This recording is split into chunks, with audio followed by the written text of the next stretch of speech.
A veteran American Green Beret captain stood at the edge of an airstrip at Nui Dat in March 1968 and openly laughed at his allies. Across the dusty tarmac, he watched a team of Australian SAS soldiers doing something that made his blood boil. They were taking hacksaws to their rifles, actually sawing off the barrels of precision military weapons right there in what looked like a makeshift garage. To the Americans, who prided themselves on firepower, technology, and overwhelming force, it looked like complete insanity.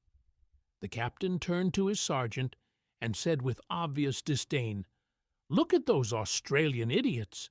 They won't last a week out there."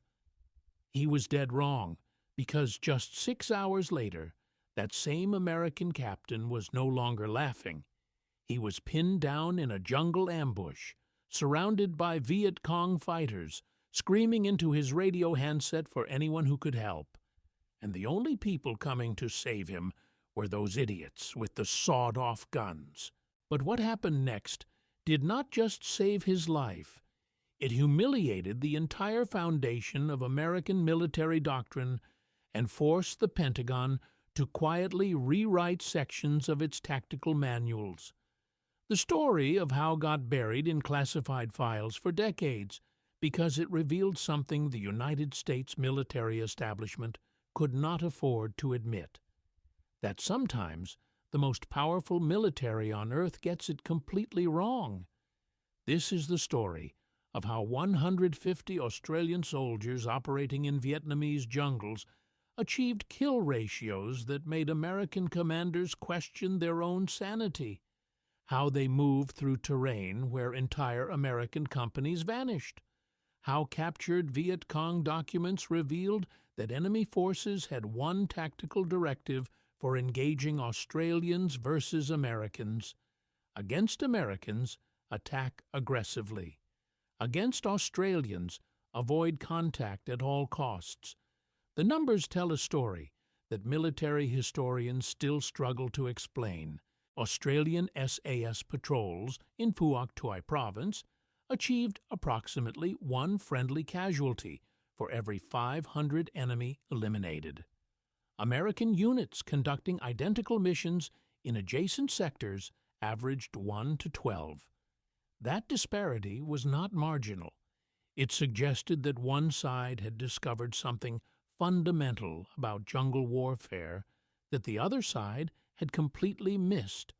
And here is the thing that will make this story even stranger. The Australians tried to teach the Americans. They offered training. They demonstrated techniques. They shared intelligence. The evidence of their success was overwhelming and impossible to ignore. But the lessons were rejected, classified, and buried because accepting them would have meant admitting that American doctrine, American training, American technology, and American confidence had all been pointing in the wrong direction. By the time you finish this story, you will understand why a Viet Cong battalion commander, when asked after the war about the forces he feared most, did not say the Green Berets or the Navy SEALs or the Marine Recon. He said the Australians, those quiet men who smelled like the jungle itself and moved like shadows through territory where American patrols announced their presence from kilometers away. The United States Secretary of State Dean Rusk made an admission in May 1962 that should have changed everything. At an NZUS meeting in Canberra, he freely acknowledged that American armed forces knew little about jungle warfare. This was not false modesty. This was statement of fact. The American military in the early 1960s had been built to fight conventional wars in Europe. Tank battles, artillery duels, air superiority. The doctrine that won World War II and held the line in Korea. But the jungles of Southeast Asia operated under completely different rules, and the Americans were about to learn that firepower means nothing when you cannot see your enemy. The Australians, by contrast, had spent the previous decade perfecting the dark art of counterinsurgency in places most Americans had never heard of. The Malayan Emergency, from 1948 to 1960, became their graduate school in jungle warfare. While American forces were rotating through garrison duty in Germany and Japan, Australian battalions were conducting deep patrols through triple-canopy jungle in Malaya, learning to move without sound, track enemy forces through terrain where visibility rarely exceeded 10 meters, and win the trust of local populations who held the key to intelligence that technology could never provide. The British had initially tried to fight the Malayan Communist Party using conventional tactics, large-scale sweeps, overwhelming force. It failed spectacularly. The communist insurgents simply melted into the jungle and waited for the large, noisy, predictable patrols to stumble into ambush zones. Lieutenant General Harold Briggs changed everything when he concluded that small patrols were better suited for counterinsurgency than large conventional units. This was heresy to officers who had fought in World War II, but it worked. Australian units rotating through Malaya between 1950 and 1960 absorbed these lessons at a molecular level. They learned that patience outperformed aggression, that invisible patrols achieved more than visible shows of force, that understanding your enemy's tactics and respecting their capabilities was not weakness, but tactical necessity. When the Malayan Emergency officially ended in 1960, the Australians had helped win one of the few successful counterinsurgency campaigns of the Cold War era. They had done it not through superior firepower, but through superior fieldcraft, intelligence gathering, and the willingness to fight the enemy's kind of war rather than insisting the enemy fight theirs. In July 1962, the first 30 Australian military advisors arrived in South Vietnam as the Australian Army Training Team Vietnam, known simply as the Team. Led by Colonel Ted Sarong, many had direct experience from Malaya. Their mission was to teach jungle warfare to South Vietnamese forces. What they found shocked them.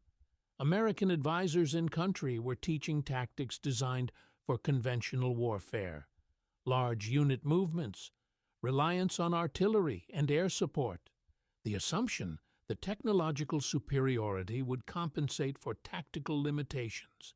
The Australians watched American battalions march through the jungle like they were on parade grounds in Georgia, creating noise signatures detectable from hundreds of meters, leaving obvious trails, and relying on helicopter insertions that announced their presence to every enemy observer within 5 kilometers. The differences in approach created immediate friction.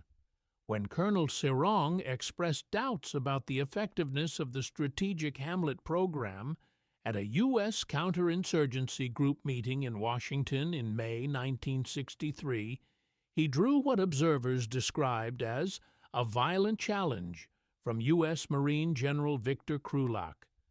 The Americans were confident their methods would prevail. More firepower, more troops, more technology. The Australians were skeptical, but they were junior partners in this war. Their concerns were noted and politely ignored. By 1965, American combat forces were flooding into Vietnam.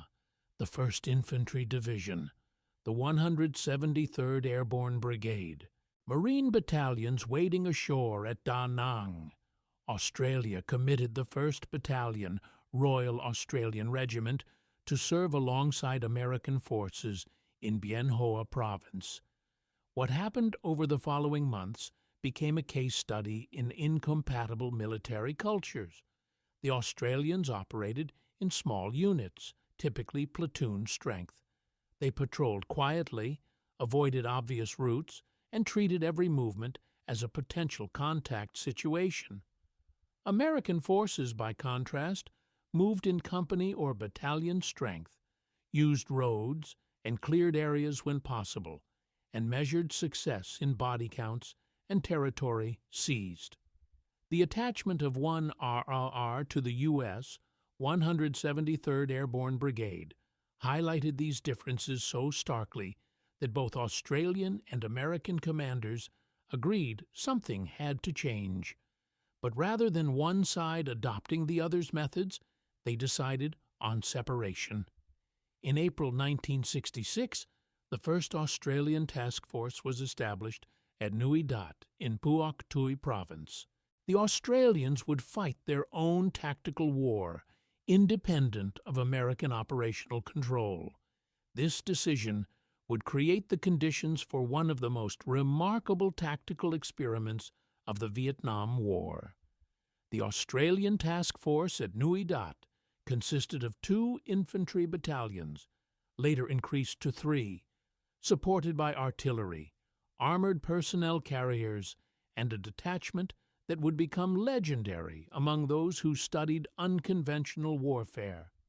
The Special Air Service Regiment, 3 squadrons rotating through Vietnam, never more than 150 men in country at any given time. Their official designation was reconnaissance.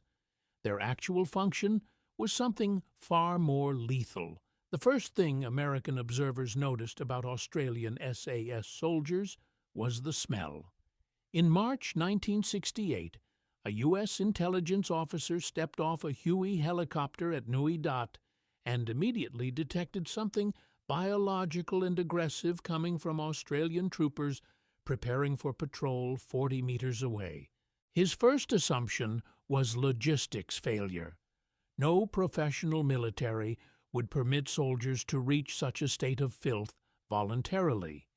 He approached an Australian lieutenant to offer assistance with hygiene supplies.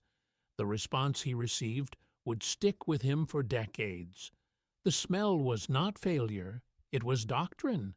And it was the reason Australian soldiers came home alive, while Americans came home in aluminum boxes. Every American soldier in Vietnam received a standard field hygiene kit: soap, deodorant, shaving cream, toothpaste, insect repellent. The U.S. Army considered personal cleanliness essential for discipline and morale. Clean soldiers were professional soldiers. This logic had governed American military thinking since World War I. The Vietkong had learned to exploit it ruthlessly. Captured enemy fighters confirmed in interrogation after interrogation that American patrols could be detected by smell from over 500 meters downwind. The chemical signature of American hygiene products was completely alien to the jungle environment. Deodorant created scent trails that lingered for hours. Insect repellent contained compounds detectable at extreme distances. American cigarettes announced patrol positions to enemy scouts within a kilometer. The Australians had eliminated every chemical marker. 2 weeks before any patrol, SAS troopers stopped using soap entirely. They abandoned deodorant, shaving cream, and commercial toothpaste. They switched from American cigarettes to local tobacco, or quit smoking. They ate indigenous food, including fermented fish sauce, that altered their body chemistry over time. By insertion day, they smelled exactly like the jungle itself, like rot, mud, and vegetable decay. The tactical results were documented in classified reports that American commanders found difficult to process. Vietkong patrols routinely passed within 2 meters of concealed Australian positions without detecting anything unusual. In one verified incident from November 1967, an enemy fighter actually stepped on an Australian trooper's boot while moving through dense undergrowth. The Vietkong soldier looked down, registered nothing but jungle debris, and continued walking. The Australian did not move, did not react, did not breathe visibly for the 12 seconds it took for the enemy to pass. The enemy soldier never knew he had placed his foot on a human being who could have ended his life instantly. But the smell doctrine was merely the first layer of a methodology that would produce results American forces could not replicate. The American intelligence officer noticed something else wrong with the Australian rifles.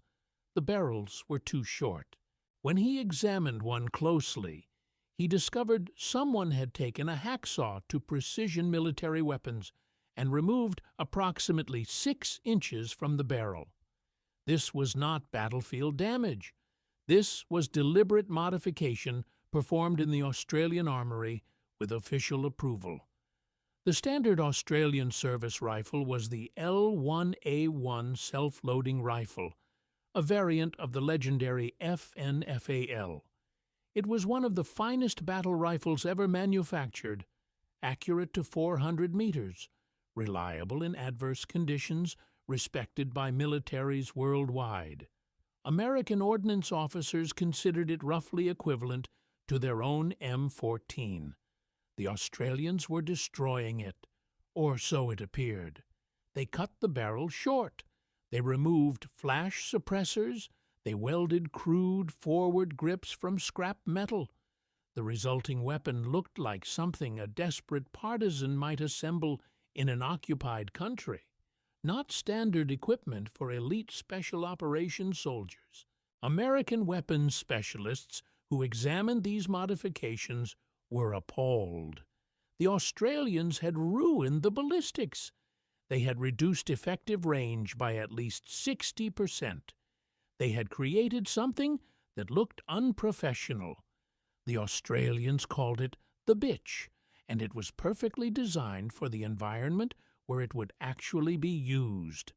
In Vietnamese jungle, average visibility ranged between 10 and 15 meters. Not 100 meters, not 400 meters, 15 meters maximum in triple-canopy terrain. A rifle accurate to 400 meters was functionally useless when you could not see past 15. Worse, the full-length barrel constantly snagged on vines, bamboo, and undergrowth. Every snag required stopping, freeing the weapon, and resuming movement. Every stop created noise. Every noise could mean detection and death. The shortened barrel eliminated snags entirely. The weapon slid through vegetation like a snake through grass. The loss of long-range accuracy was irrelevant because there was no long range in this environment, and the 7.62 millimeter round, even from a shortened barrel, delivered stopping power that the American 5.56 millimeter M16 could not match at close range. The M16 fired a smaller, faster round designed for accuracy at extended ranges. In jungle combat at 15 meters, it had a documented tendency to wound rather than stop. The round passed through human tissue so quickly that enemy fighters sometimes continued advancing for several seconds before realizing they had been fatally hit. The 7.62 round from the modified L1A1 did not wound at close range. It devastated. It punched through thick bamboo that Vietkong fighters used for cover. It ended close-quarters engagements with single shots. American ordnance officers wrote damning reports about Australian weapons modifications. Those reports were filed alongside recommendations to study Australian methods more carefully. Both the criticism and the recommendations were ignored by higher command. The footwear confused American observers even more. Several Australian troopers preparing for patrol were wearing sandals, not military boots, sandals made from old automobile tires with straps cut from inner tubes. The Americans recognized them immediately as Ho Chi Minh sandals, standard Vietkong footwear manufactured throughout North Vietnam. Why were elite Australian soldiers wearing enemy footwear? The answer revealed tactical sophistication that American doctrine had never contemplated. Tracking was one of the primary methods the Vietkong used to locate and pursue enemy patrols. Every boot left distinctive impressions. American jungle boots had specific tread patterns recognizable to any experienced tracker. A Vietkong scout who found American boot prints knew exactly what he was following. He could estimate numbers, direction of travel, and approximate time since passage. The Australians had eliminated this signature entirely. By wearing captured Ho Chi Minh sandals, Australian patrols left tracks indistinguishable from Vietkong movement. A tracker who found these prints would assume he was following friendly forces. He would not raise alarm. He would not call for ambush teams. He might walk directly into the Australian patrol, believing he was about to meet comrades. This was not the only counter-tracking technique the Australians employed. They walked in streams when possible, leaving no prints. They stepped on roots and rocks rather than soft earth. When forced to cross muddy areas, the last man in patrol would brush out tracks using branches. These methods added time and complexity to movement, but they made Australian patrols effectively impossible to track. The Vietkong, who had tracked French colonial forces for years, who had tracked South Vietnamese army units with ease, who tracked American patrols almost at will, could not track the Australians. The hunters found themselves unable to locate prey that had learned to become invisible. But there was something else American observers noticed that disturbed them on a different level. It concerned how Australians referred to their enemy. American soldiers in Vietnam used various terms for Vietkong fighters: Charlie, Victor Charles, Gooks, Dinks, Slopes. The terminology ranged from neutral military brevity to outright racial contempt. The underlying assumption was consistent. The enemy was inferior, primitive, technologically backwards, to be destroyed through superior American firepower and determination. The Australians called them Mr. Charles. This was not sarcasm. This was genuine respect expressed through formal address. Australian briefings referred to enemy capabilities with careful attention to detail. Enemy tactics were studied rather than dismissed. Enemy successes were analyzed for lessons rather than attributed to luck or American mistakes. The Australians did not hate their enemy. They respected him as a dangerous opponent who had been fighting in these jungles for decades and had developed capabilities that deserved serious professional attention. This respect had tactical consequences. American patrols sometimes walked into situations believing their technological superiority would prevail. Australian patrols assumed nothing and prepared for everything. The most important difference, the one that drove American observers to the edge of professional frustration, was movement speed. The United States military believed in speed, aggression, and overwhelming firepower. These principles had won World War II. They had held the line in Korea. They made America the dominant military power on Earth. When American Special Operations units conducted long-range reconnaissance in Vietnam, they moved at 2 to 3 kilometers per day. This was considered acceptable balance between caution and operational urgency. Australian SAS patrols moved at 100 to 200 meters per hour. When the American intelligence officer first heard this figure, he assumed translation error. 100 meters per hour meant covering a single kilometer required an entire day. A 5-kilometer mission would consume nearly a week. This seemed not merely slow, but operationally absurd. The Australians offered demonstration of their method. The American watched 4 Australian troopers enter jungle terrain 500 meters from the Nui Dat perimeter. The point man took a single step, placing his foot with surgical precision on a route that would support weight without compression or sound. Then the entire patrol froze. Complete stillness, not reduced movement, zero movement. They remained frozen for 4 minutes. During those 4 minutes, the American observer watched them, scanning surroundings using only their eyes, never turning heads. He watched them testing the air with subtle nostril movements, reading scent the way a predator reads prey.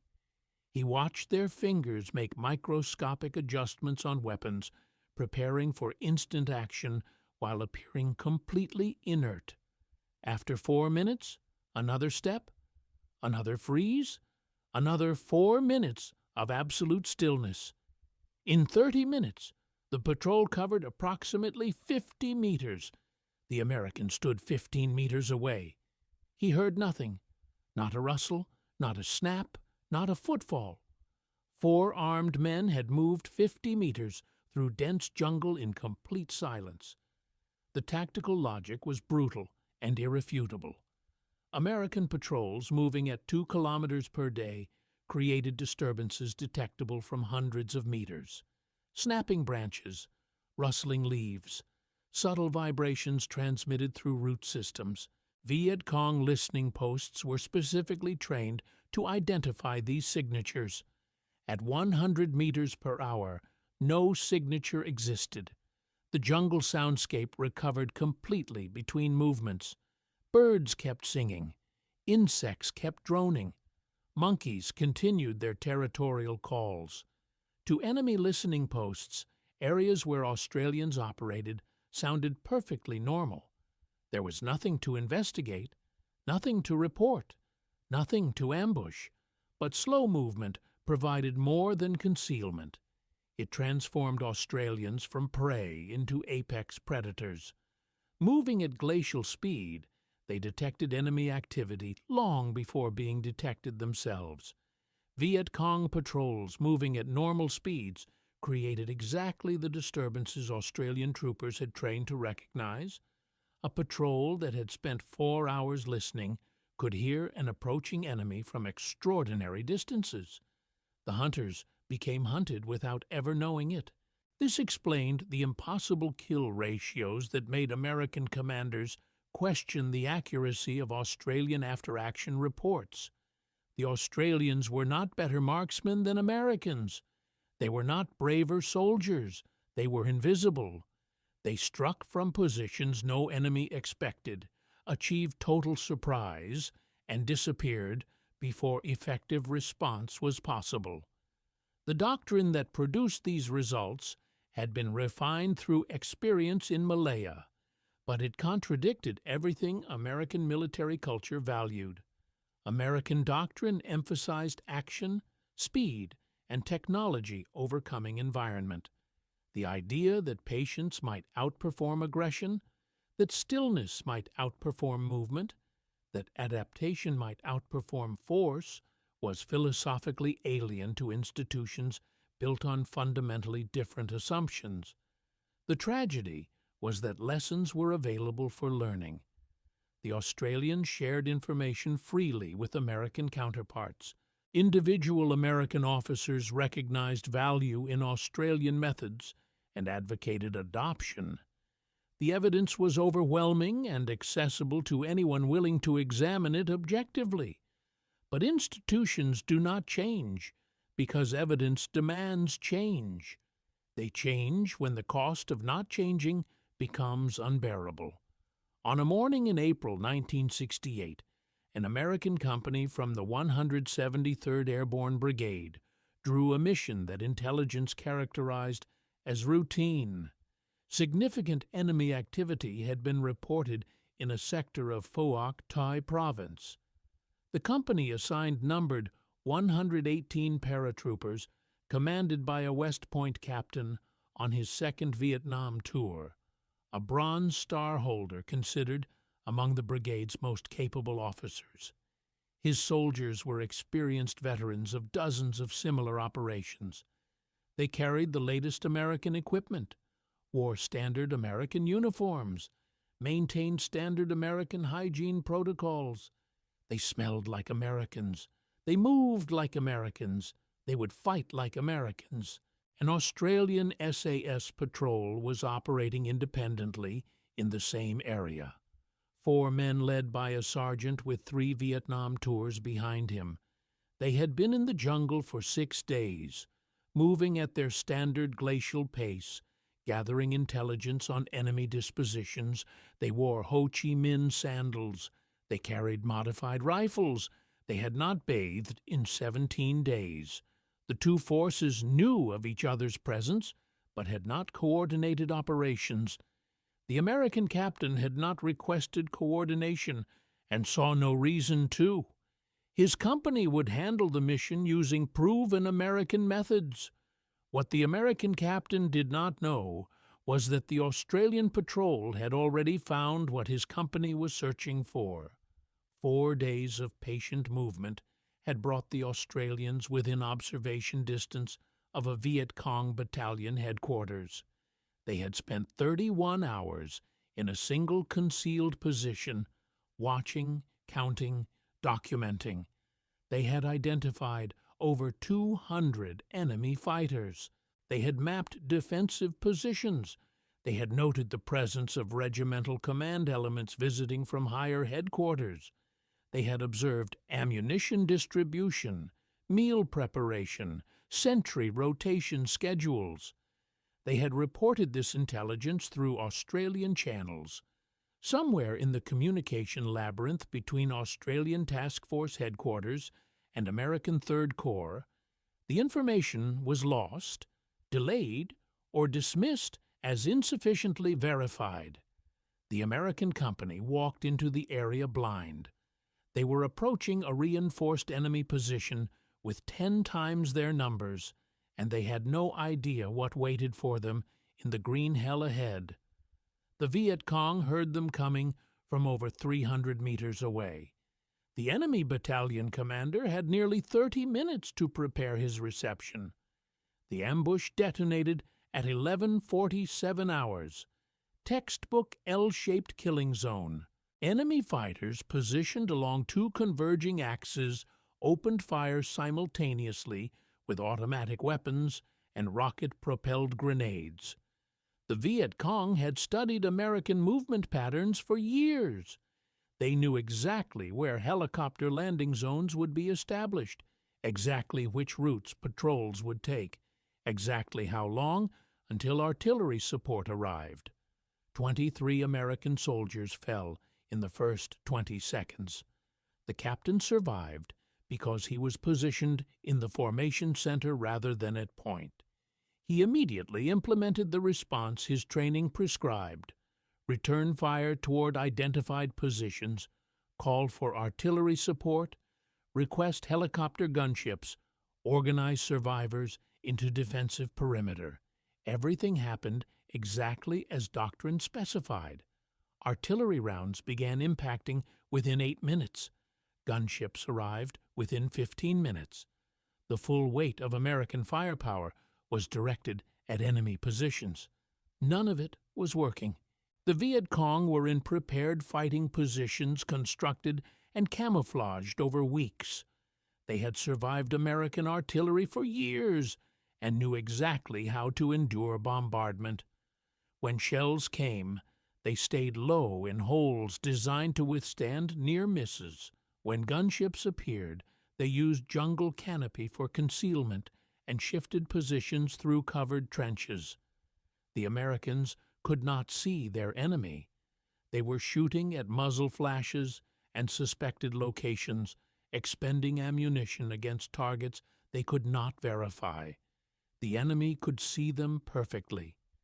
Every few minutes, another American soldier fell to precise fire from invisible positions.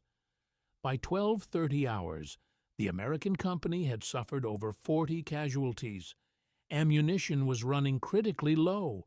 The artillery had cratered hundreds of square meters of jungle without hitting a single confirmed enemy position. The gunships had expended most of their ordnance against shadows.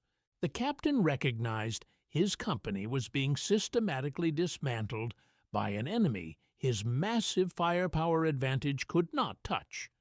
At 12:51 hours, the American captain made the most humiliating radio call of his career.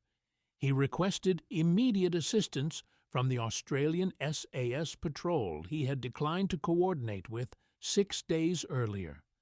The Australian sergeant leading the patrol received the transmission and understood immediately what it meant. Allied soldiers were being slaughtered less than 2 kilometers away. He could hear the firefight. He could monitor the increasingly desperate radio traffic. He could calculate approximately how long the American company could survive at current attrition rates. Standard Australian doctrine mandated avoiding decisive engagement when heavily outnumbered. Inserting 4 men into an active firefight, where over 200 enemy fighters were destroying an American company, contradicted every principle of their methodology.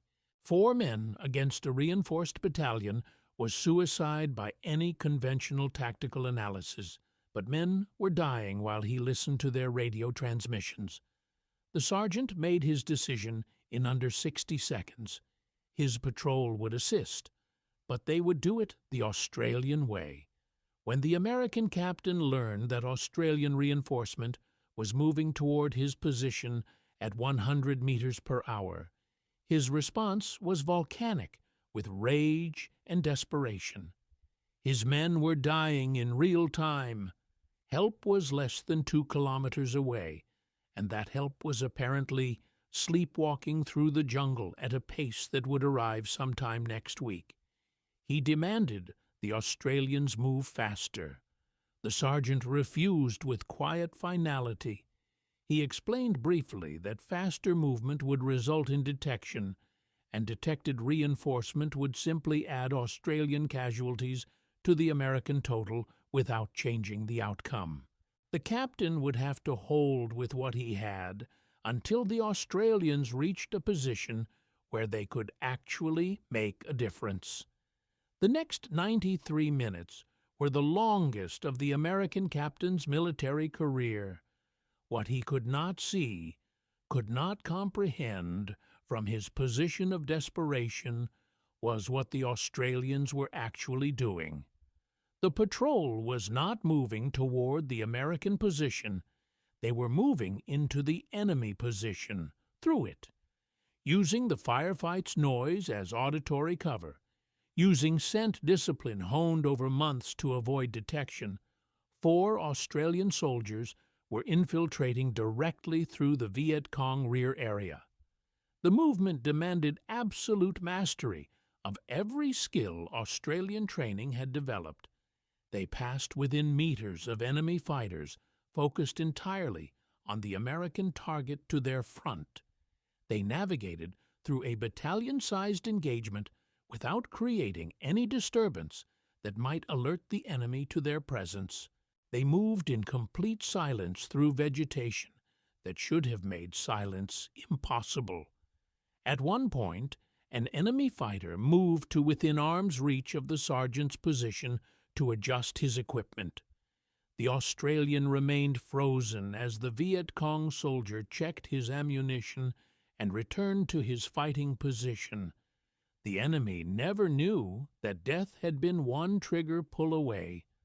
At 14:27 hours, the Australian patrol reached a position no American tactical planner would have believed achievable. They were inside the Vietkong perimeter, 35 meters from the enemy battalion command post, surrounded by over 200 fighters who had absolutely no idea they were there. The sergeant began transmitting artillery corrections. These were not the broad area adjustments that had accomplished nothing for 2 hours. These were precision coordinates specifying individual targets with accuracy measured in meters. He could see exactly where the enemy command element was directing the battle.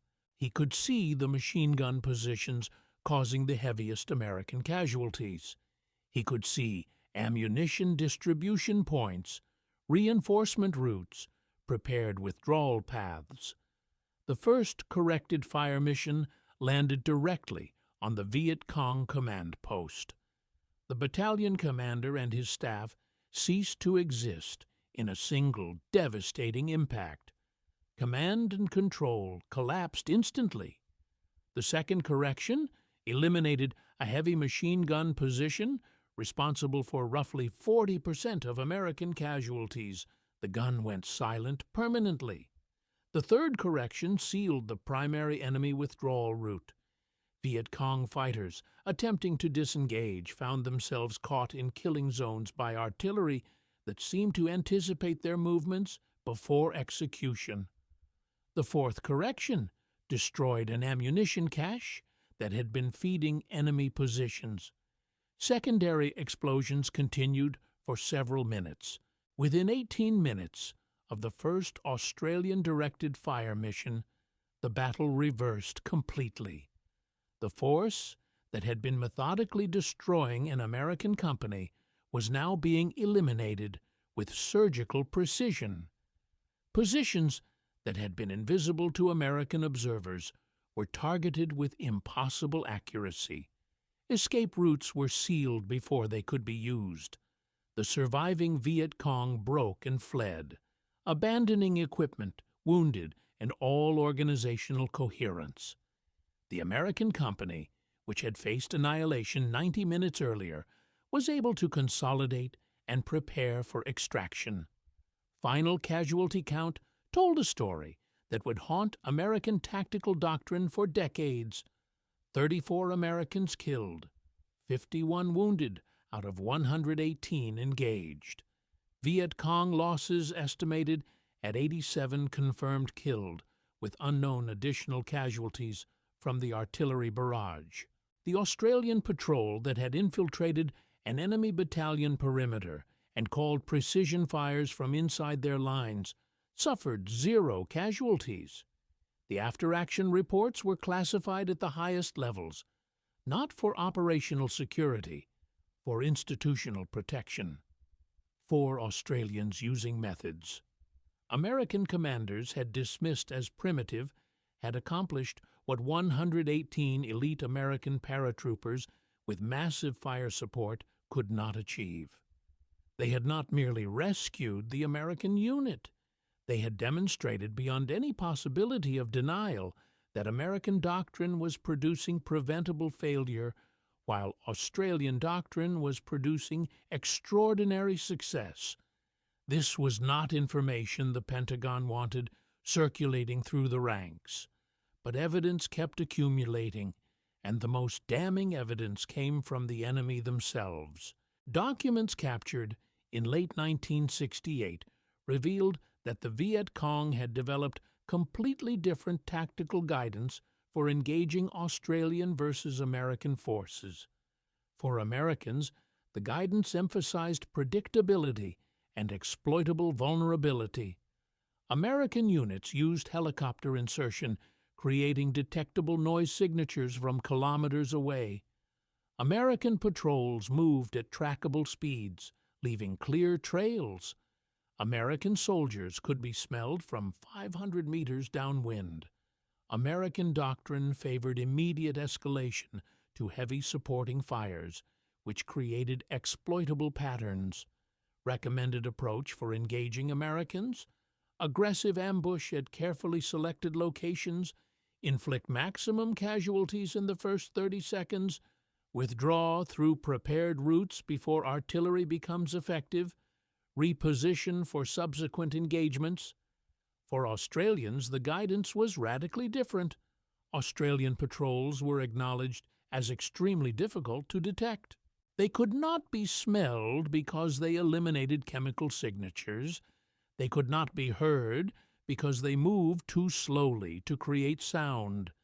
They could not be tracked because their counter-tracking techniques made trail following impossible. Their movement patterns were unpredictable. Their patience exceeded anything other Western forces had demonstrated. Recommended approach for Australians: avoidance. Do not engage unless absolutely necessary. Do not attempt ambush, because Australians were more likely to detect the trap before entering than to walk into it unknowingly. Do not attempt pursuit, because Australian counter-ambush capabilities made such efforts potentially fatal. If contact was unavoidable, break it off as quickly as possible and withdraw to areas where Australian patrols were not known to operate. The documents used a specific term for Australian soldiers that was applied to no other Allied force: Ma Rung, Vietnamese for phantoms of the jungle.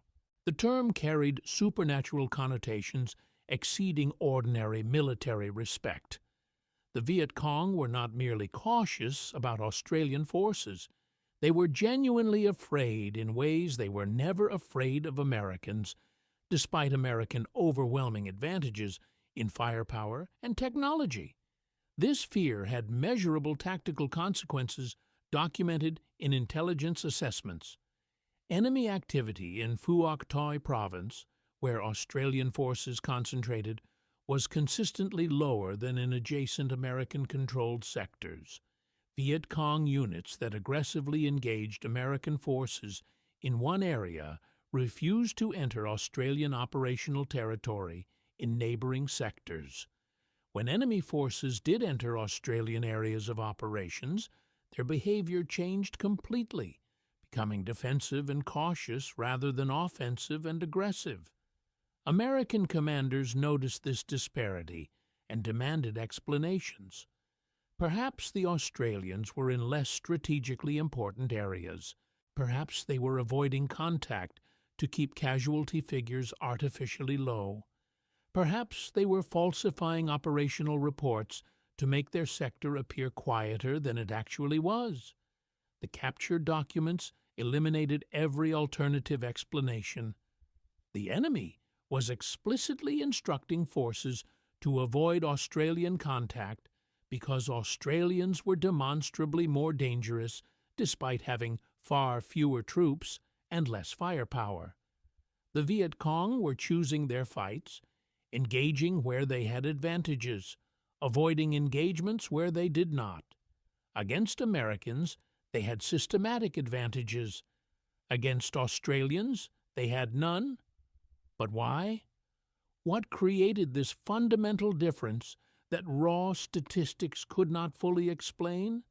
The answer went deeper than tactical technique. It reached back to knowledge systems predating European contact with Australia by tens of thousands of years. The Australian SAS had integrated Aboriginal tracking methodology into operational doctrine through collaboration that no other Western military had attempted. Aboriginal Australians had survived in demanding wilderness environments for over 40,000 years. Their accumulated knowledge of concealment, tracking, patient hunting, and environmental awareness represented the longest continuous tradition of such skills anywhere on Earth. This was not mysticism. This was intensely practical expertise, refined through brutal evolutionary pressure over 400 centuries. Techniques that worked survived because practitioners survived to pass them down. Techniques that failed eliminated their practitioners before knowledge could be transmitted. The result was a body of wilderness skills that no modern training program could replicate from first principles. Aboriginal trackers could determine from a single footprint not just direction of travel, but approximate weight of the person, whether they were carrying a load, whether they were injured, how long ago they had passed, and whether they were alert or relaxed when they made the track. They could read broken vegetation the way literate people read books, extracting information invisible to untrained observers. They could detect presence through absence, noticing when birds stopped calling or insects went silent in patterns that indicated human intrusion. Australian SAS incorporated specific elements from this ancient tradition into modern operational methodology. The concept of becoming part of the environment rather than moving through it as a foreign element. The practice of reading landscape features for information about recent activity. The discipline of absolute stillness that permitted observation without detection. The patience that could sustain focused attention for hours without the mental restlessness that Western training struggled to eliminate. American military culture had no equivalent foundation. American doctrine emphasized action, speed, and technology overcoming environment through superior capability. The idea that patience might outperform aggression, that stillness might outperform movement, that adaptation to environment might outperform attempts to dominate it, was philosophically alien to institutions built on fundamentally different cultural assumptions. This philosophical gap produced tactical disparities that casualty statistics measured but could not fully explain. American patrols moved fast because American culture valued decisive action and visible progress. Australian patrols moved slow because their training, informed by Aboriginal knowledge systems, proved that speed in jungle warfare was frequently fatal. Americans maintained field hygiene because their culture associated cleanliness with professionalism and discipline. Australians abandoned hygiene protocols because their training, again informed by knowledge, passed down through hundreds of generations, proved that cleanliness in this environment was a detectable liability that got people killed.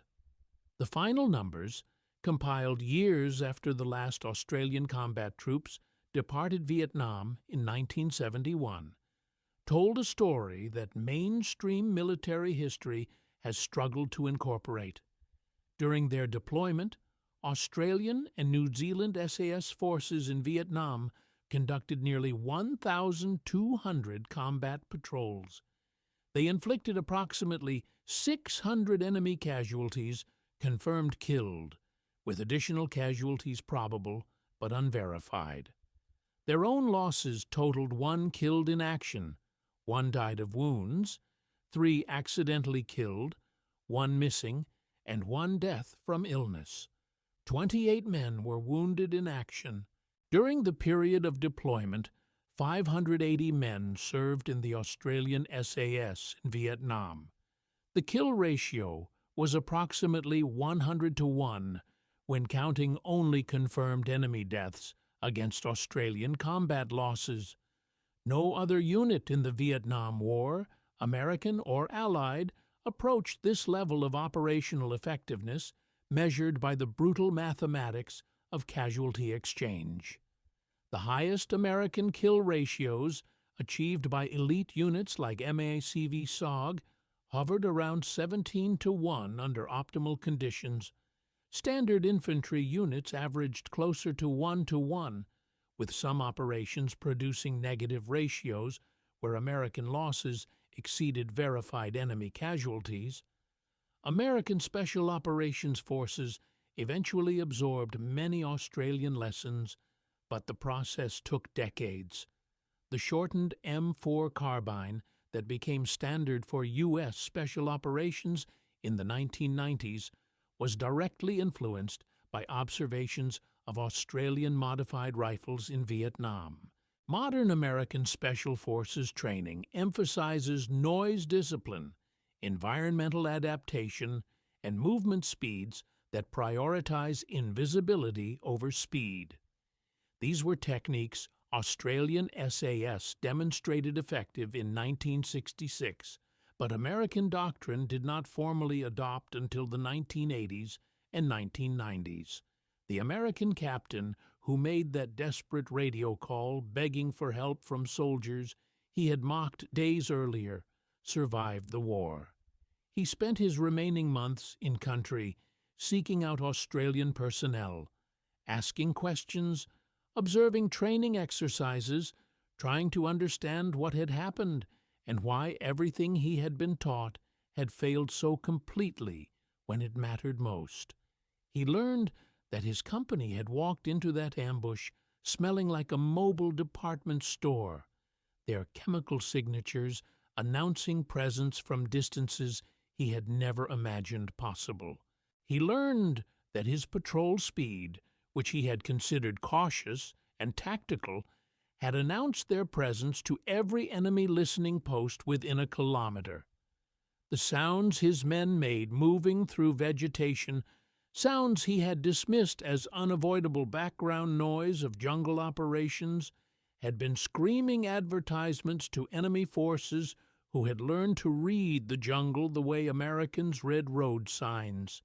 He learned that every fundamental assumption underlying his tactical approach, assumptions drilled into him at West Point and reinforced through years of training, had been catastrophically wrong for the specific environment where he was operating.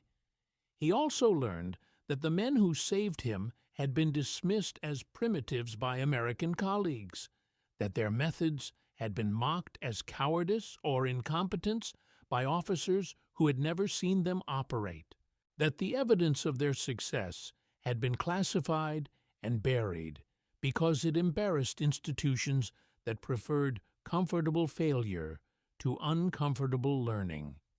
He left the Army in 1970. He never spoke publicly about what happened in that jungle. The records remained classified for decades, but he remembered.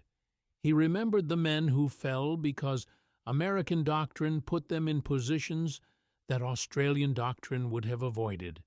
He remembered the radio call begging for help from soldiers he had declined to coordinate with based on professional arrogance. He remembered the 93 minutes watching his command disintegrate while help crawled toward him at 100 meters per hour. He remembered the moment when 4 men who smelled like death emerged from the jungle, having walked through an enemy battalion without detection. He remembered when artillery that had been useless for hours suddenly began landing with surgical precision on targets he could not see. He remembered the moment when he understood that everything he thought he knew about warfare in this environment had been fundamentally wrong. The Vietkong called them Ma Rung, jungle ghosts. The Pentagon called their methods primitive and unsuitable for modern warfare. The soldiers who survived because of Australian intervention called them something else entirely. They called them the reason they were still alive to go home. 1 Australian casualty for every 500 enemy eliminated over the course of their deployment. That was not luck, not favorable terrain assignment, not statistical anomaly or inflated body counts. That was the documented result of what happened when soldiers stopped insisting the jungle accommodate American preferences and started learning to become what the jungle demanded. When they stopped announcing their presence and started moving like shadows. When they stopped fighting the enemy on American terms and started fighting on terms the enemy could not counter. The Pentagon knew the numbers. They classified them.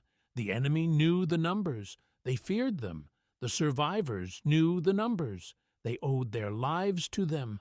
The mathematics of patience over firepower, the calculus of adaptation over insistence, the arithmetic of becoming invisible rather than demanding to be seen and respected. 57 years later, the lessons remain relevant for anyone willing to learn them. Every new conflict produces variations on the same fundamental theme.